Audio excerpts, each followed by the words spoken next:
কসবাই DI অফিসে ঠিক যে ঘটনা আজকে ঘটেছে, চাকরি হারাদের লাঠি পেটা, লাঠি, এবং এই ঘটনার প্রতিবাদে কিন্তু লালবাজারের সামনে বিক্ষোভে বিজেপি কর্মী সমর্থকরা তারা রাস্তায় বসে বিক্ষোভ দেখায়।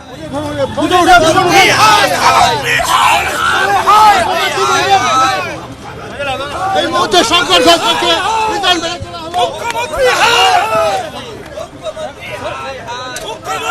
আমরা শঙ্কর ঘোষের সাথে কথা বলবার চেষ্টা করব। এই মুহূর্তে কিন্তু আমরা দেখতে পাচ্ছি যে শঙ্কর ঘোষ তাদেরকে কিন্তু এই মুহূর্তে প্রিজন ভ্যানে তোলা হলো। শঙ্কর ঘোষ শঙ্কর যিনি চাকরি চোরদের সহায়তা করেছেন, অযোগ্যদের জন্য যোগ্যদের বাতিল করেছেন। আপনারা লাঠিচার্জ কেন করলেন? আপনারা লাঠিচার্জ কেন করলেন? কে শুনছে? আমরা তো বিধায়ক, আমরা তো পলিসি মেকার, আমরা তো পলিসি মেকার।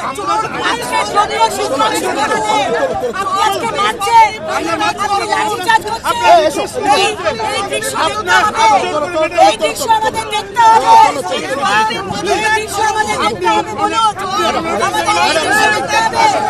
আপনি বলুন, আজকে এগুলো দেখতে হবে, এই দৃশ্য দেখতে হবে আমাদের। আজকে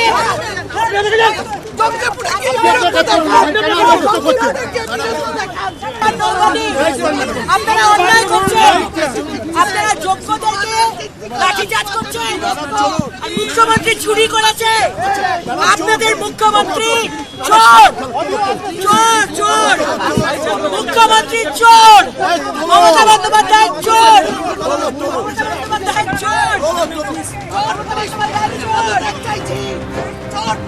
আমরা দেখতে পেলাম যে অগ্নিমিত্রা পাল সহ মহিলা বিজেপি বিধায়কদেরকে কিন্তু একটি অন্য গাড়িতে তোলা হলো এবং সেখান থেকে তাদেরকেও কিন্তু সেন্ট্রাল লকআপে নিয়ে যাওয়া হবে এমনটা কিন্তু আমরা জানতে পারছি।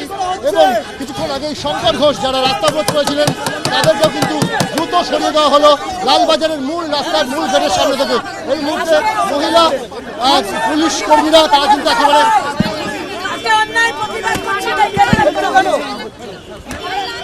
টাকা রামবামের ঘর থেকে বেরিয়েছে না মমতা, মানে পার্থ কি তাহলে কি বিজেপির বিধায়ক ছিল না সিপিএম এর বিধায়ক ছিল? মমতা ব্যানার্জির এত কাছের ভাই, আজকে যে সকল ভাইরা সাইকেল নিয়ে ঘুরতো তারা আজকে মার্সিডিজ নিয়ে ঘুরছে। এগুলো কার টাকায়? এগুলো এইসব শিক্ষকের টাকায়, শিক্ষক দুর্নীতির টাকা থেকে শুরু করে এরা টিএমসি সরকার এমন কোনো ফ্রিতে কাজ করে দেবে না আপনাকে ভোটের সময় সারা বছর ধরে এই লক্ষ্মীর ভান্ডারের নাম করে 500 টাকা করে দেবে, আর একসাথে সুদ সমেত বিধানসভার বাইরে হোক বিরোধী বিধায়করা কোথাও সেফ নেই।